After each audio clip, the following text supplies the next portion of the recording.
My name is Asta. I'm from Payhawk. I'm the product marketing manager here, and I'm here accompanied by Robbie Hadfield, the GM of cards and expenses in Payhawk.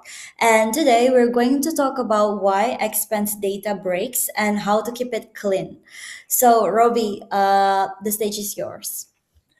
Thanks, Asta. Great to be here. So apart from my role within Payhawk, sort of driving sort of our product in the card and expenses area, I've also been a previous financial controller, head of finance. So I've been on both sides of the fence for this conversation, both as managing this sort of day to day, but also now looking to solve some of the key problems from a product perspective as well. So yeah, excited to get into the conversation today, Asta.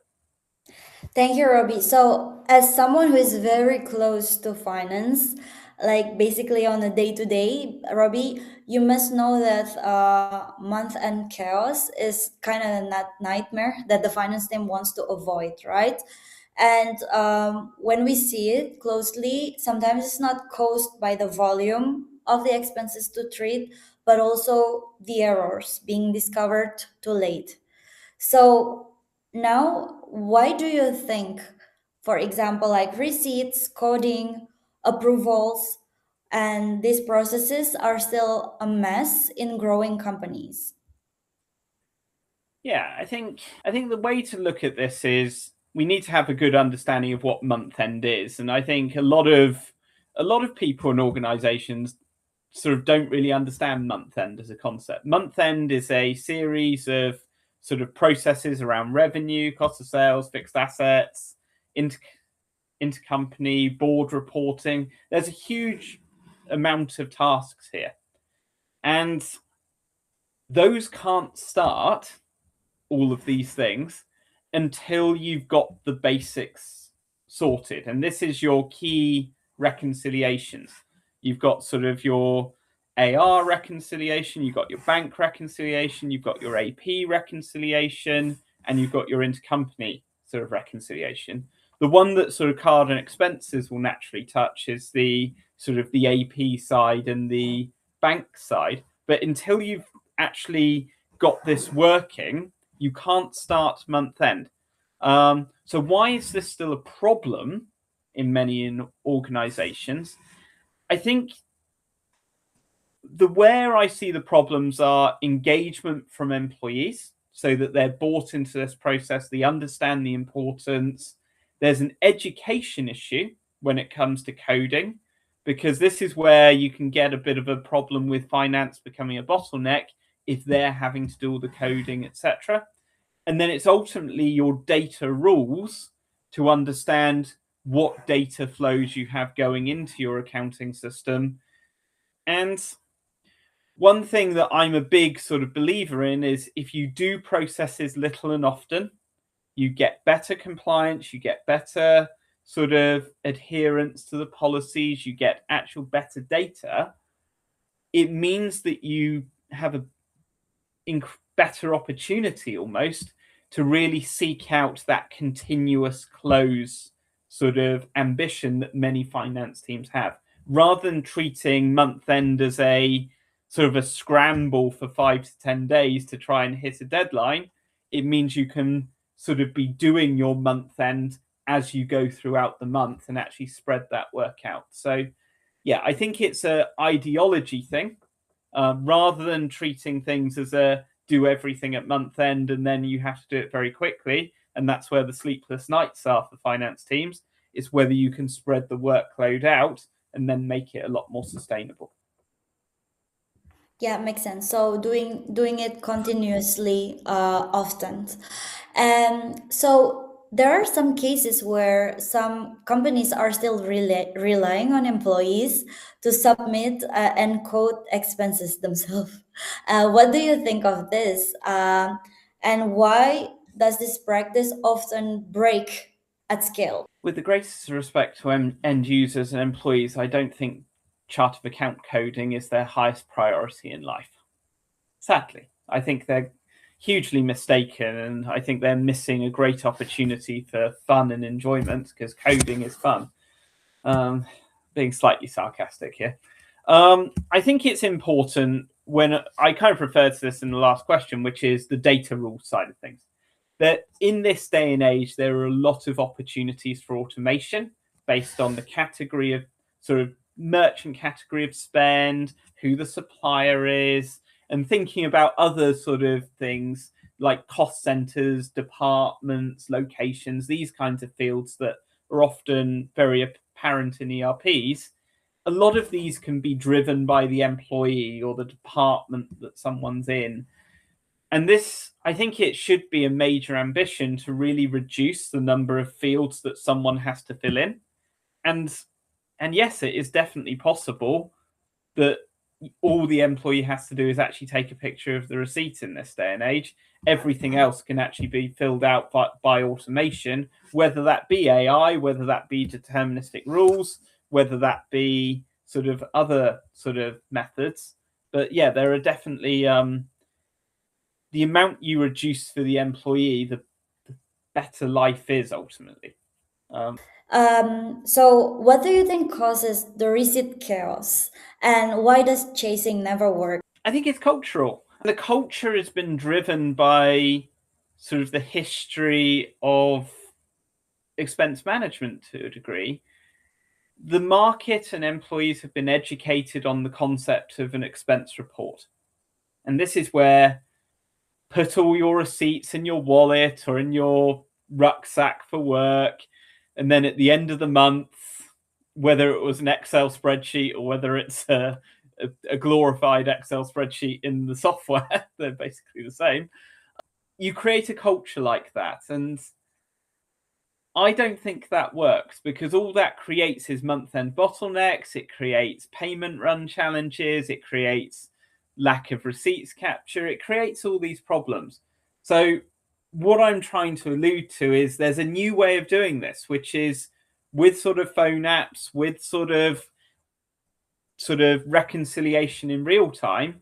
You can definitely change that culture so that people submit the receipt there and then job done, and you let the automations do their job. And I think new technology allows for a sort of a culture change here. And I see this being increasingly accelerated by AI as well, because with the AI, you can make sure that you're filling in fields more appropriately. It's another automation technique here, which really does drive that cultural change. I agree. Receipts chasing, especially if it's at the end of the month where you're looking for someone to submit a report, it's like the dog ate my homework excuse back at school.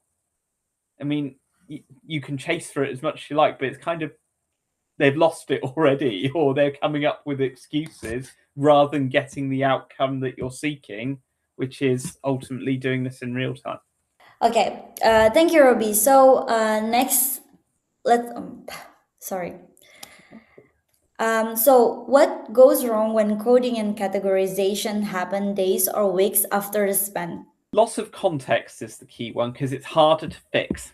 So that's the first thing, is obvious, which is the more time that goes by. So if it's 2 to 3 weeks after, for the finance team, trying to get the right context on that receipt, chasing people, that is a lot harder. And this is where people, let's be honest, will then go, why are you chasing for this? For this was 3 weeks ago. Leave me alone, is kind of the attitude you receive, and rightly so.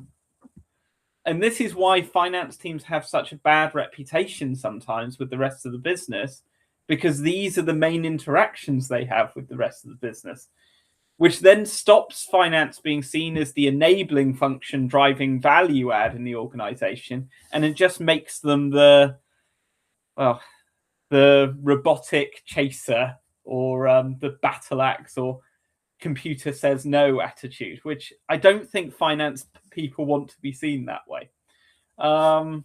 So yeah, I think that's one problem, I think, that arises from delayed coding and delayed context. I think it really impacts on the interactions.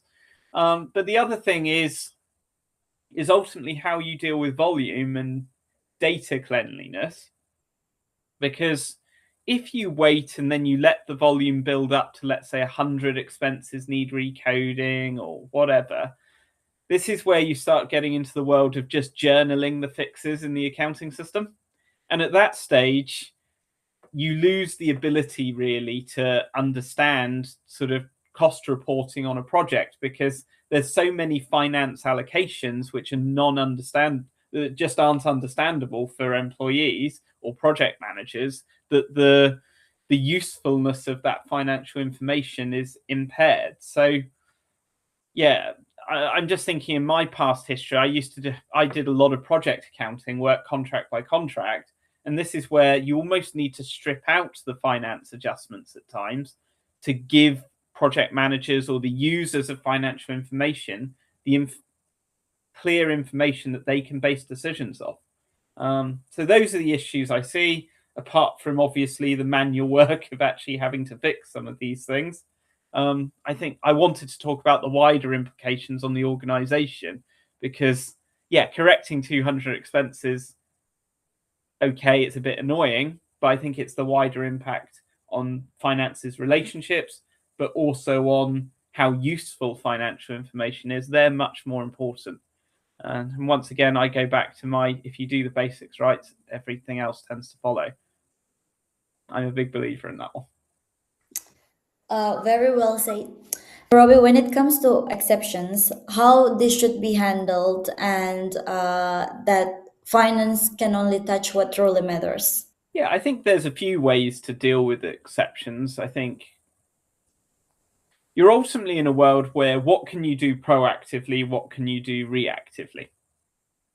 So I'll split my answer into two. So proactively, if you know sort of there's an exception coming up, you need a purchase on a card that would normally go through a different process, or a travel request which is out of policy or whatever, you have the opportunity to sort of request this in advance, build the audit trail, put the accountability in the right place for the business ultimately, so that there's no surprises. So that's the ideal world, is using requests and using sort of the proactive approvals, because you build a good audit trail there. If you're dealing with it reactively, I think the challenge there becomes, I think maybe I'll add some more context. Finance generally live in a world of expectation versus actual. So this is where a lot of us are ex-auditors. Some of us will have done analytical review in auditing, or sort of targeted testing on different sort of financial statement balances. I think what you're doing is, if you look at this in the context of expenses, you have an expectation of what expenses are happening, how they're coded, how they go through the system. And those can kind of be routine, and they flow through the process very quickly. If you have exceptions, they're the ones you want the flags on. So I think if you see sort of this as a volume, and you say 80% of expenses can go through automatically pretty much with a simple sort of checks without huge amounts of due diligence there, you're fine, as long as you can identify the stuff that's looking a little bit weird. And this is where I'm just thinking of examples here. Client entertainment's a good one. That's always one that, depending on who the customer is, leads to anti-bribery policy sort of expectations or additional controls needed there. But ultimately, a lot of this can be pre-configured with good sort of setups, good field setups, custom fields related to specific types of spend, etc. So, but I think my answer there, how you deal with exceptions reactively, is you need to have an expectation of what's going to be routine, and then what's not routine, and then ultimately, that means that your attention is very much focused on the not routine stuff. Okay, clear. So, when it comes to accounting ready expense data, what do you think does it look like before it reaches the ERP? Ultimately, you don't want to edit anything in the accounting system. I mean, that's the goal. I think if if any company is looking to chase the holy grail, which is the continuous close, you need to have the bookkeeping or the accounting done at source in the spend management system, and that almost doing any adjustments as you need them there. So a good example would be, I'm thinking of subscriptions sort of spend at the moment. Some subscriptions, you might have an annual subscription and you may need to defer this over 12 months or whatever. This is something you can do in Payhawk because we support sort of what we call amortization schedules in the platform, or deferrals for a European, depending on how you want the language. But if you can do those kinds of adjustments, which used to be a month-end Excel spreadsheet, which you'd have to have the calculation of sort of the deferrals on there, if you can do that at source, you get a huge automation benefit, and then there's no adjustments within the accounting system. I think little things like that can make a big difference, but it does support that narrative of achieving the continuous close. And finally, what do you think is the fastest way to reduce month-end rework without adding any headcounts? I think the first thing there is really sort out your automation. I think it's really looking at systems that automate a lot of fields up front and have a lot of logics behind that, because a lot of accounting data is rules based. It's very sort of, there's patterns, it's very pattern data. And it ultimately, if your spend management system or other tools, I mean, you can do this with AP or within Payhawk if you can have it all in one place. But ultimately, if you can build good automation logics, build a very clear set pattern of data and data definitions that you're looking for, ultimately that's the big time saver. Because one, you're taking it off the employee who's likely going to get it wrong anyway, because they always do. Maybe I'm wrong. Maybe some finance teams have managed to train employees perfectly and I'm delusional here. But if they have, well done, because I know that's a big challenge. But ultimately, if you can get the automation right at source, the employee's not going to get it wrong. It's automated for the finance team. It's within expectation, that within expectation versus outside expectation sort of concept that I talked about earlier. And if you can achieve that, there's less sort of month-end, what I will call hacking to get everything ready so you can actually start. So doing those basic ledger closes becomes a lot easier. Thank you, Robbie. Interesting interviews.